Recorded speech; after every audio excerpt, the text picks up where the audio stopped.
The making of nationalism in Europe. 18th century में Europe में कोई भी नेशन स्टेट नहीं था।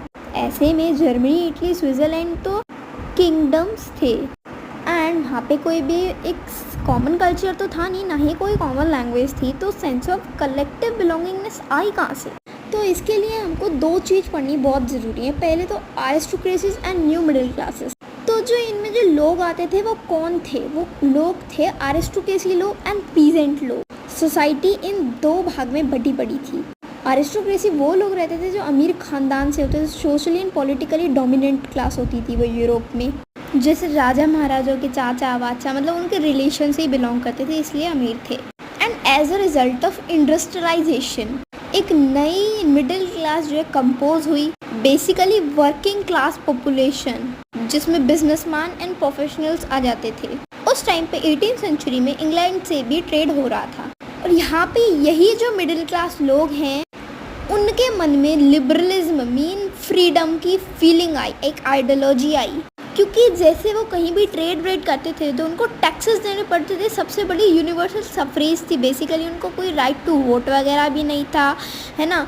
उन पे टैक्सेस बहुत ज़्यादा थे। वेट एंड मेजरमेंट और अलग अलग जगह पे अलग अलग करेंसी होने की वजह से उनको ट्रेड में भी बहुत ज़्यादा दिक्कत होती थी, जैसा मैंने बताया, क्योंकि इंडस्ट्रियलाइजेशन हो रही थी।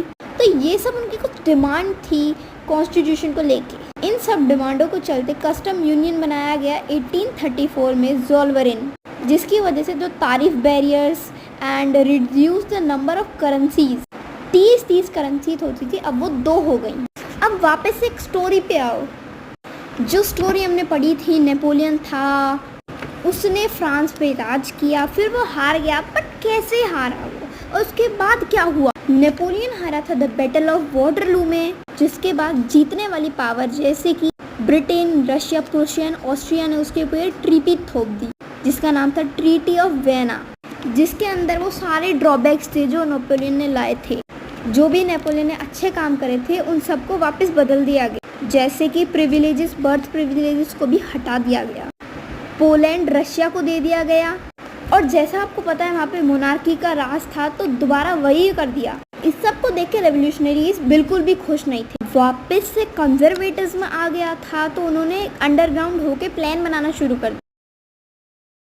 क्लब्स बनने लगे अंडरग्राउंड। उनमें से ही एक रेवोल्यूशनरीज था गुसेपे मजीनी। 1805 में बॉर्न हुए थे वो, एक इटालियन रेवोल्यूशनरी थे।